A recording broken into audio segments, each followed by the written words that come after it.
Hi అండి, అందరికీ నమస్తే. Welcome back to our channel Kalachakram. యూనివర్స్ని ఇలా మనం అడిగామంటే చాలు, ఖచ్చితంగా అది మనం కోరినట్టే ఇచ్చేస్తుంది. ఇక ఎలా కోరాలి, ఏంటి, విషయంకే ఎలా కనెక్ట్ అవ్వాలి అనేది మనం తెలుసుకోవాలి. కాబట్టి మనకు ఏదైనా కావాలి, డబ్బు కావాలి అని ప్రపంచంలో ఈ విశ్వాన్ని కోరుకుంటూ ఉంటాం. ధనికులంతా కూడా ఇదే చేస్తుంటారు. ఒకప్పుడు వీరు కూడా సామాన్యులే, కానీ వీరికి అన్ని విధాలా ఎలా సాధ్యమయ్యాయి అంటే వీరంతా ఎప్పుడు కలలు కంటూ ఉంటారట. అవి ఎలాంటి కళలు అంటే చాలా గొప్ప దృక్పథంతో కొన్ని వేల కుటుంబాలకు ఆసరాగా, అలాగే మనకు తెలిసిన వారికి వారి జీవితం గురించి అడిగి చూడాలి. ఏముంది, అమ్మాయి పెళ్లి తర్వాత అబ్బాయి చదువు, ఒక మంచి ఇల్లు, పెన్షన్ డబ్బులతో హాయిగా గడిపేయడమే అని. ఒక్కసారైనా సమాజానికి ఏదైనా చెయ్యాలి అనే మాట విన్నారా? అందుకే వారు అలాగే ఉంటారట. ఒక మిలీనియర్ కేవలం తన కొరకు కాకుండా ఇతరుల కొరకు ఎంతో కొంత కోరికటప్పుడు విశ్వం చాలా దగ్గరగా కనెక్ట్ అవుతుందట. అలాగే ఫేస్బుక్ అధినేత మార్క్ జక్బర్గ్ కూడా తన కూతురు జన్మించిన మరుక్షణం సమాజానికి తమ దగ్గర సొమ్మంతా రూపాయి లేకుండా ఇచ్చేశారట. తర్వాత రోజు అంతకు రెట్టింపు అతనికి ఖాతాలో పడిందట. అందుకే విశ్వాసాన్ని ఎప్పుడు కూడా మీకోసం మాత్రమే నమ్మకంతో విశ్వాన్ని అడగండి. ఆశ్చర్యంగా ఉంది కదా, మీరు ఇంతవరకు ఎంత ఇస్తే అంతే వస్తుంది, అది విశ్వధర్మం. ఇప్పటి నుంచి ఇలా అడగండి, I give to receive, I receive to give. అంటే దీని అర్థం, నేను పొందుతున్నాను కాబట్టి ఇస్తున్నాను, నేను ఇస్తున్నాను కాబట్టి పొందుతున్నాను అని. చూడండి మిత్రమా, డబ్బు సంపద కావాలని అందరికీ ఉంటుంది, కానీ మొహమాటానికి గొప్ప కోసం వద్దు అనుకుంటాం. మన ఇంటికి ఎవరైనా బంధువులు వచ్చి వెళ్ళే ముందు మన పిల్లలకు డబ్బు ఇస్తే వద్దు అని మన పిల్లలకు నేర్పిస్తున్నాం. అంటే చిన్నప్పటి నుంచి పిల్లలకు డబ్బు వద్దని అలవాటు చేస్తున్నాం. డబ్బు వద్దని చిన్ననాటి నుంచే చెబితే ఇక పెద్దయ్యాక డబ్బు ఎలా వస్తుంది? ఎప్పుడైతే డబ్బు వద్దని అంటామో అది రావడమే ఆగిపోతుంది. ఇప్పుడు చెప్పండి, డబ్బు సంపద కావాలా వద్దా? వాడు అన్యాయం చేసి సంపాదించాడు కాబట్టి ఇలాంటి సొమ్ము నాకొద్దు, అలాగైతే నేను కూడా సంపాదించేవాడిని అనే మాటలు ఎన్నోసార్లు మనం వినే ఉంటాం. చాలా దగ్గర ఎన్నోసార్లు అనే కూడా ఉంటాం. ఎప్పుడైతే ఇలాంటి మాటలు విన్నా, మాట్లాడినా మీ దగ్గరకు సంపద రాదు. ఎలా సంపాదిస్తే మీకు ఎందుకు ఇతరుల సంపద చూసి మురిసిపోండి. అప్పుడు మీకు సంపద అంటే ఇష్టమని విశ్వం గుర్తిస్తుంది. ఎప్పుడు కూడా డబ్బు సంపదపై వ్యతిరేకత ధోరణి పెంచుకోకండి. ఇష్టం, ప్రేమ పెంచుకున్నప్పుడే అది మీ దగ్గరికి రావడానికి ఇష్టపడుతుంది.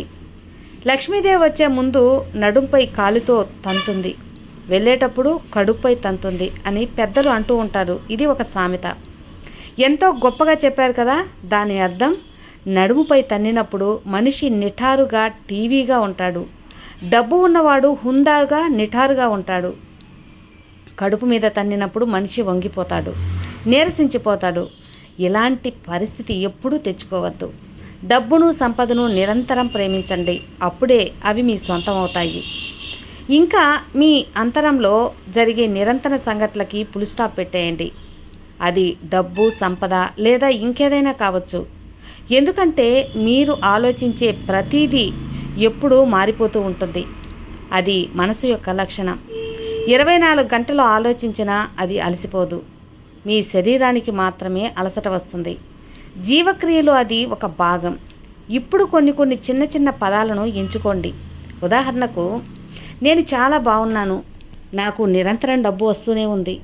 ఇలా చాలా సులభంగా ఉన్న పదాలను మీరు అవసరానికి తగ్గట్లుగా ఒక పేపర్ పైన రాసుకోండి. రాసిన తర్వాత మళ్ళీ కొట్టేయకుండా చూసుకోండి. రాత్రి మీరు పడుకోబోయే ముందు టీవీ చూడటానికి, అలాగే బాతాకాని కొట్టడానికి అరగంట ముందు ఆపేసి ప్రశాంతంగా మీకు వచ్చే ఆలోచనలకు లైట్లు ఆపేసి గమనించండి. అలా వచ్చి మీకు ఒక మనసుకి ప్రశాంతత చేరుకుంటుంది. మెల్లిగా లేచి ఉత్తర దిక్కున ముఖం పెట్టి కళ్ళు మూసుకొని ఒక 20 నిమిషాలు ధ్యానంలాగా చేయండి. అది ఏ రకమైన ధ్యానం ఉండాలంటే, ఆ ధ్యానంలో మీరు రాసుకున్న చిన్న చిన్న వాక్యాలను చెబుతూ పోండి. ధ్యానం తర్వాత మెల్లిగా లేచి నేరుగా వెళ్ళి పడుకోండి. ఇందాక ధ్యానంలో చెప్పిన వాక్యాలను చెబుతూ అలాగే నిద్రలోకి జారుకోండి. కొన్ని రోజుల్లో ఆశ్చర్యకరమైన అద్భుతాలు మీ జీవితంలో మీరే చూస్తారు. ఇది అక్షరాల నిజం. ఇదే విధంగా డబ్బు లేదా సంపద గురించి మీ ఆలోచనలు ఎప్పుడు కూడా మీ మనసులో దృఢంగా ఉండాలి. అలా ఉన్నప్పుడు మీరు వాటిని పొందగలుగుతారు. ఎవరు ఎన్ని చెప్పినా ఏమనుకున్నా మీ కోరిక మాత్రం ఒక సంపద పరులుగా ఎదగడం మాత్రమే. దీని కొరకు ఏం చేయాలి? ముందుగా మీకు మీరు ఒక క్రమశిక్షణ అలవాటు చేసుకోండి. మీరు ఒక సర్కిల్ గీసుకోండి. దాంట్లో మీరు మాత్రమే ఉండాలి. రెండవ సర్కిల్లో మీ భార్య పిల్లలు, మూడవ సర్కిల్లో మీ కుటుంబ సభ్యులు, ఇక నాలుగవ సర్కిల్లో బంధువులు, ఐదవ సర్కిల్లో స్నేహితులు, ఆరవ సర్కిల్లో సమాజం. ఇలా గీసుకోండి. మీరున్న సర్కిల్ స్పష్టంగా అంటే డబ్బు సంపదతో నిండినప్పుడే మిగతావన్నీ స్పష్టంగా ఉంటాయి. అలా లేనప్పుడు మీ జీవితం అయోమయంగా తయారైపోతుంది. అందుకనే మీరు ఏం చేస్తారంటే రోజు పడుకునే 30 నిమిషాల ముందు డబ్బు, సంపద, విజయం, అవకాశాలు అనే పదాలు పలుకుతూ ఉండండి. ఈ మూడు మీకు ఒక మంత్రంలా మారిపోవాలి. వీటినే పదే పదే చెప్పినప్పుడు మీ ఇన్నర్ మైండ్ ద్వారా యూనివర్స్ తీసుకునే కొన్ని అవకాశాలను మీకు కల్పిస్తుంది. ఆ అవకాశాల ద్వారా మీరు మీ సర్కిల్ని నింపుతూ పొండి. ఒకరోజు మిగతా సర్కిల్ వారు మిమ్మల్ని తలెత్తి చూస్తారు. ఇలా ఒక స్థాయికి ఎదిగిపోండి. ఇంత చిన్న 3 పదాలకు అంత శక్తి ఉందా అనే అనుమానం మీకు రావచ్చు మిత్రమా. ప్రపంచంలో గొప్ప కోటీశ్వరులు ఈ 3 మంత్రాలను జపించిన వారే. ఉదాహరణకు bill gates, mark, Warren Buffett ఇలాంటి వారు కూడా మంచి స్థాయికి ఎదిగి మనస్ఫూర్తిగా కోరుకున్నారు. ఒక మంత్రము, తంత్రము, యంత్రము అసలు ఏంటివి ఎప్పుడైనా ఆలోచించారా? మంత్రం జపించాలి, యంత్రం రచించాలి, తంత్రక్రియ చేయాలి అని. అప్పుడే మీరు అనుకున్నది సాధించే అవకాశం మీకుంటుంది. ఇక్కడ మీరు ఉన్నతంగా ఎదగటానికి మీకు కావలసిన దాన్ని మనం చేయాలి. ఒక దేవత ప్రతిష్టకు ముందు సంకల్ప బలం ఎంత ఎక్కువ ఉంటే అంత త్వరగా పనులు జరుగుతాయి అంటారు. మీ లైఫ్లో కూడా సంపద పరులు కావాలనుకున్నప్పుడు మీకు కూడా ఇలాంటి సంకల్ప బలం అవసరం.